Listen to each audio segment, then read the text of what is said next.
India market invest mindset আপনাদের স্বাগত। যা চ্যানেল নতুন এসেছেন তাদের বলো প্লিজ চ্যানেলটাকে সাবস্ক্রাইব করবেন, লাইক করবেন, বেল আইকনটা প্রেস করবেন, তার সাথে অল বাটনটা প্রেস করবেন, নোটিফিকেশন সঙ্গে সঙ্গে আপনাদের কাছে গিয়ে পৌঁছাবে। দেখুন স্যার, মার্কেট পড়ছে মানে বিভিন্ন কোম্পানিগুলো কিন্তু সুযোগ দিচ্ছে আপনাকে ইনভেস্টমেন্টের। তো সেরকমই একটা কোম্পানি নিয়ে আলোচনা করতে চলেছি, যে কোম্পানিটার বিজনেস ওয়েল অ্যান্ড গুড, ফান্ডামেন্টালও খুব ভালো, লং টার্মে কোম্পানির বিজনেস বাড়বে বই কি কমবে না। তো সেরকমই একটা কোম্পানি, যে কোম্পানিটা কিন্তু সব দিক দিয়ে ঠিকঠাক আছে, শুধু মার্কেট পড়ছে বলে কোম্পানিটা নিচে এসছে। তো ডিটেলসটা নিয়ে আলোচনা করব, শুধু একটু ধৈর্য সহকারে দেখতে হবে, তাহলে ডিটেলসটা আপনিও জানতে পারবেন। দেখুন, কোম্পানিটা ট্রেড করছে কত, 5123-এ। লাস্ট ট্রেডিং সেশনে কোম্পানিটা 1.5% মতন একটা ডাউন সাইড মুভমেন্ট দেখিয়েছে। কোম্পানিটা হাই কত মেরেছে, 5837। তো সেখান থেকে কিন্তু কোম্পানিটা অনেকটা ডিসকাউন্টে চলছে। লাস্ট এক মাসে দেখলে দেখাবে কোম্পানিটা 8.5% মতন পড়েছে। আমরা যদি হাই থেকে দেখি, তাহলে দেখলে দেখা যাবে হাই থেকে কোম্পানিটা 11-12% মতন একটা ডাউন সাইড মুভমেন্ট দেখিয়েছে। তো স্যার, এই কোম্পানিটা ফার্স্ট ইনস্টলমেন্ট লাগানোর কিন্তু বেস্ট সময়, যেখানে এই কোম্পানিটা এমনি এমনি নিচে আসে না। আমরা যদি কোম্পানিটার এক বছর রিটার্ন দেখি, দেখলে দেখা যাবে কোম্পানিটা এক বছরে 129% রিটার্ন দিয়েছে। আমি যদি কোম্পানিটার 5 বছর রিটার্ন দেখি, দেখলে দেখা যাবে 1885% রিটার্ন দিয়েছে। চারটা দেখলে আপনি বুঝতে পারবেন লেফট থেকে রাইটে স্মুথলি ওপরে গেছে। তো কোম্পানির নাম কি, চলুন কোম্পানির নামটা একটু দেখে নিই। কোম্পানির নাম হচ্ছে বিএসসি লিমিটেড, অর্থাৎ বোম্বে স্টক এক্সচেঞ্জ। তো বোম্বে স্টক এক্সচেঞ্জ একটা কোম্পানি, যে কোম্পানিটাকে রেগুলেট করে কে, সেবি। তো কোম্পানি কি কাজ করছে, কীভাবে করছে, টোটালটাই কিন্তু সেবির গাইডলাইন্স অনুযায়ী করে। তো আমরা কি করি, আমরা বিএসসিতে ট্রেড করি, আমরা বিএসসিতে অপশান করি, আমরা বিএসসিতে ফিউচার করি, আমরা বিএসসিতে ইন্টারডে বলুন, পজিশনাল বলুন বা লং টার্ম বলুন, সব কিছু করি। তো যা কিছু করি সেখান থেকে কিন্তু এই বিএসসির ইনকাম কন্টিনিউয়াসলি বাড়তে থাকে। তো এখনও পর্যন্ত ভারতবর্ষের 6-7% লোক হচ্ছে ডিরেক্ট বলুন, থ্রু মিউচুয়াল ফান্ড বলুন, মার্কেটে ইনভেস্টেড রয়েছে, বা মার্কেটে ট্রেড করে, বা মার্কেটে যা কিছু করে, অনলি ফর 6-7% লোক। তো এটা আস্তে আস্তে স্যার 10% হবেই, এটা আস্তে আস্তে 15% হবে, এটা আস্তে আস্তে 20% হবে, 25% হবে। এটা কিন্তু হবেই স্যার। কারণ কারণ মার্কেটের প্রতি মানুষের আগ্রহ কিন্তু বাড়ছে। তো সেই জায়গায় দাঁড়িয়ে স্যার এই কোম্পানির ইনকাম বাড়বে বই কি কমবে না। আর স্যার বিজনেস, যদি আমাদের ভারতের ইকোনমি কোলাপস করে, তাহলে ভারতের শেয়ার মার্কেটও থাকবে না, আর যদি ভারতের শেয়ার মার্কেট না থাকে, তাহলে বিএসসিও থাকবে না। তো এই বিজনেস কোনোদিনও বন্ধ না হওয়ার মতন বিজনেস, যেখানে কোম্পানি কন্টিনিউয়াসলি কিন্তু ভালো পারফরমেন্স করছে। তো স্যার এটাই সুযোগ কেন বলছি, কারণ মার্কেট কারেকশান হচ্ছে মানে মানে প্রচুর মানুষ মার্কেট থেকে এখন কিন্তু বিমুখ হচ্ছে। এটা নেচার, এটা সবসময় নেচার। যে মানুষ, ধরুন যারা নিউ কামার এসছে, যারা পুরনো প্লেয়ার, তারা জানে যে মার্কেট কারেকশান হচ্ছে মানে মার্কেট আবার কামব্যাক করবে। তো যারা নতুন নিউ কামার, যারা নতুন মার্কেটে তাদের জার্নি শুরু করেছে, তারা যখন তাদের পোর্টফোলিও লাল দেখছে না, সঙ্গে সঙ্গে ভাবছে এই মার্কেট আমার জন্য নয়, আমার টাকা অনেকটা ডুবে গেছে, আমার টাকা শেষ হয়ে গেছে। আলটিমেটলি তারা বুঝতে পারছে না যে মার্কেটে ভালো কোম্পানি নিয়ে ইনভেস্টেড থাকলে মার্কেট কিন্তু আবার কামব্যাক দেখাবে। তো স্যার এই খারাপ সময় মার্কেটের অ্যাক্টিভিটি কম হয়, তার জন্য কোম্পানিগুলো কিন্তু, এই কোম্পানিটা সেই সময় নিচে আসে। যেমন কোভিডের সময় দেখলে দেখা যাবে, কোভিডের সময় এই কোম্পানিটা, আমি এখানে 40% ধরতে পেরেছি, তো 50-55% কারেকশান হয়েছিল। কোম্পানি শেষ হয়ে গেছে? একদম শেষ হয়নি। আমরা যদি ইউক্রেন রাশিয়া যুদ্ধ দেখি, তাহলে ইউক্রেন রাশিয়া যুদ্ধের সময় দেখলে দেখা যাবে, দেখুন কোম্পানিটা কিন্তু অনেক টাকা কারেকশান দেখিয়েছিল। কত দেখুন, 54%।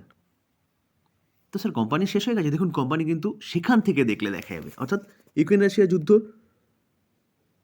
সময় থেকে, তারপরের থেকে দেখলে দেখা যাবে কোম্পানিটা 11 গুণ রিটার্ন বানিয়ে দিয়েছে। টাইম পিরিয়ড মার্চ 2023 থেকে জুন 2025 পর্যন্ত। তো স্যার বুঝতে পারছেন তো কোম্পানিটার বিজনেস কি। যেখানে আমরা যদি কোভিডের পরে দেখি, তাহলে দেখতে পারবো কোভিডের পরে এবং থেকে শুরু করে ইউক্রেন রাশিয়া যুদ্ধ পর্যন্ত কোম্পানিটা 800%, অর্থাৎ 8 গুণ রিটার্ন বানিয়ে দিয়েছে। তো কোম্পানি কারেকশান হচ্ছে মানে সুযোগ দিচ্ছে কোম্পানিতে ইনভেস্টমেন্ট করার। কারণ একটু আগে আমরা দেখলাম প্রায় 12% মতন কিন্তু কোম্পানিটা নিচে এসছে তার হাই থেকে। যদি এখান থেকেও কোম্পানিটা পড়ে তাহলে স্যার বাই করার অপরচুনিটি খুঁজতে হবে, কারণ এই কোম্পানি কিন্তু এমনি এমনি নিচে আসে না।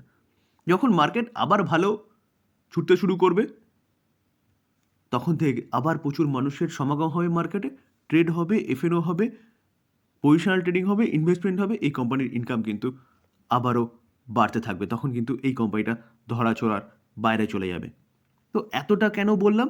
কারণ বিজনেসটাকে আপনাকে বোঝানোর চেষ্টা করলাম যে কোম্পানির বিজনেসটা কী এবং কোনোদিনও বন্ধ না হওয়ার মতন বিজনেস। তো চলুন এবার আমরা কোম্পানির একটু ফান্ডামেন্টালটা দেখে নিই। কারণ স্যার বিজনেসটাই কিন্তু আমাদের মধ্যে কনফিডেন্স দেবে অসময়ে কোম্পানিটা হোল্ড করার। অসময় মিন্স এখন এই সময়টা হচ্ছে অসময়, এই সময় কোম্পানিটাকে হোল্ড করার জন্য। আমরা যদি কোম্পানির রিজার্ভ দেখি 2156, 2178, সেখান থেকে 2260, 2241, 1816, তো রিজার্ভ যথেষ্ট ভালো রয়েছে। লং টার্ম বোরোয়িং কিছু নেই, শর্ট টার্ম বোরোয়িং দেখলে দেখাবে শর্ট টার্ম বোরোয়িংও কিছু নেই, অর্থাৎ পিওরলি ডেট ফ্রি কোম্পানি। আমরা যদি ক্যাশ অ্যান্ড ক্যাশ ইকুইভ্যালেন্ট দেখি তাহলে দেখতে পারবো কোম্পানির কাছে 990 করোড় মতন ক্যাশও রয়েছে। তো balance sheet sir 5 star balance sheet, চোখ বন্ধ করে ভরসা করার মতন ব্যালেন্স শিট কোম্পানির। আমরা যদি কোম্পানির রেভিনিউ দেখি দেখতে পারবো 542, 565, 2020, 2021, 22 724, সেটা 742, 742টা 1292। তো কোম্পানির রেভিনিউ কন্টিনিউয়াসলি বাড়ছে। আমরা যদি কোম্পানির প্রফিট দেখি, প্রফিট ফর দ্য পিরিয়ড দেখাবে কোম্পানি 173, সেটা 2021 পড়েছে 97, তারপরে বেড়ে কত হয়েছে 195 প্রফিট, সেটা 2023 কমেছে 166। কেন? কারণ ইউক্রেন রাশিয়া যুদ্ধ, যেটা একটু আগে চার্টের মধ্যে আমি আপনাদের বোঝানোর চেষ্টা করছিলাম, সেটা দেখুন বেড়ে 753। তো যেটা একটু আগে বলছিলাম যে প্রচুর মানুষের সমাগম কিন্তু শেয়ার মার্কেটে হচ্ছে, থ্রু মিউচুয়াল ফান্ড বলুন, থ্রু ডিরেক্ট বলুন। তো যত মানুষ আসবে, যত অ্যাক্টিভিটি বাড়বে শেয়ার মার্কেটে, তত কিন্তু এই কোম্পানির বিজনেস বাড়বে। আমরা যদি কোম্পানির শেয়ার হোল্ডিং প্যাটার্ন দেখি, সেপ্টেম্বর 2024 প্রোমোটার 0, অর্থাৎ প্রোমোটার বলে কেউ নেই এই কোম্পানিতে। Foreign institution investor 13% stake hold করছে, domestic institution investor 11.7% stake hold করছে, এবং পাবলিককে দেখাবে 52.4%, আদার্স 22.9%। তো এখানে একটা চিন্তার বিষয় মাথায় আসতেই পারে যে স্যার প্রোমোটার তো নেই, প্রোমোটার আপনি সবসময় বলেন 50%, অ্যাটলিস্ট প্রোমোটার থাকলে সেই কোম্পানিকে হেলদি বলা চলে।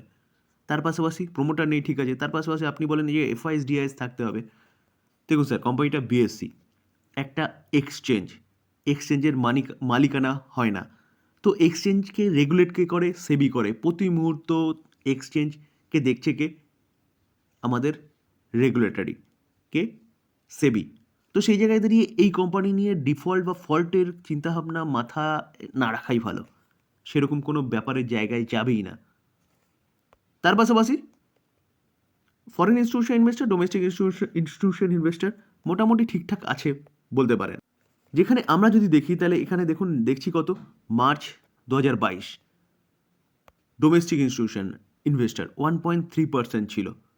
তো সেখান থেকে domestic institution investor 11.7, domestic institution ইনভেস্টারের স্টেক সংখ্যা কিন্তু বাড়ছে। দেখুন পাবলিক স্টেক কমছে।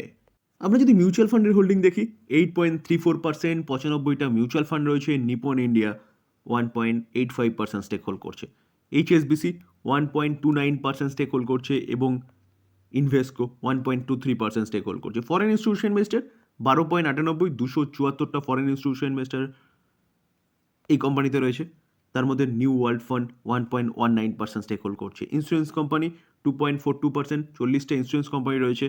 টাটা AIA 2.29% স্টেক হোল্ড করছে। তো ইনস্টিটিউশন ইনভেস্টারও কিন্তু অনেকটাই রয়েছে। মার্কেট ক্যাপ কত?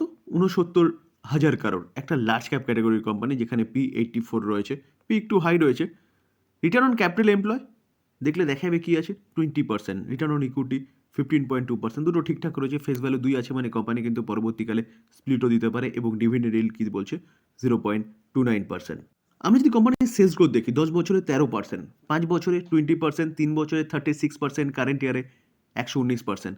কোম্পানির সেলস গ্রোথ লাফিয়ে বাড়ছে। প্রফিট গ্রোথ 10 বছরে 10%, 5 বছরে 17%, 3 বছরে 36%, কারেন্ট ইয়ারে 136%। প্রফিট গ্রোথে কিন্তু লাফিয়ে বাড়ছে। স্টক সিজিআর গ্রোথ দেখুন কোম্পানিটা 5 বছরে 96% হারে রিটার্ন দিয়েছে। ভাবতে পারছেন 5 বছরে 96% মানে কীরকম রিটার্ন? যেখানে 3 বছরে 97% হারে কারেন্ট ইয়ারে 129% এর কোম্পানিটা কিন্তু ব্যাপক হারে রিটার্ন জেনারেট করে দিয়েছে। যেখানে 1 বছরও কোম্পানিটা লাগায়নি তার টাকা ডবল করে দেওয়ার জন্য। যদি 5 বছরে 96% বা 3 বছরে 97% ধরেন। রিটার্ন অন ইকুইটি সেটাও কিন্তু কন্টিনিউয়াসলি বাড়ছে। আমরা Q3 রেজাল্টও এক্সপেক্ট করতে পারি কোম্পানি কিন্তু যথেষ্ট ভালো দেখাতে পারে। কারণ স্যার Q3 সিজন যখন শুরু হয়েছে তখনই কিন্তু এই কোম্পানিটা তার চার্জেস বাড়িয়েছে। তো সেই জায়গায় দাঁড়িয়ে এই কোম্পানিটা কিন্তু স্যার আপনি রাডারে রাখতে পারেন, লং টার্ম ইনভেস্টমেন্টের জন্য বেস্ট ইনভেস্টমেন্ট হতে পারে। তবে ডিসক্লেমার দিয়ে রাখি, কোনো বাই রেকমেন্ডেশন নয়। এটাকে বাই রেকমেন্ডেশন হিসেবে নেবেন না। ভালো কোম্পানি, ভালো করতে পারে, ডিসকাউন্টে আসছে, রাডারে রাখার কথা বলছি, টোটালটাই লার্নিং পারপাস। বাই করবেন, নিজে ফার্দার অ্যানালাইসিস করবেন, তারপরে বাই করবেন। এটাকে বাই রেকমেন্ডেশন হিসেবে নেবেন না, কারণ আমি কোনোদিনও আপনাদের বাই রেকমেন্ডেশন দিইনি। তো থ্যাংক ইউ, ভালো থাকবেন।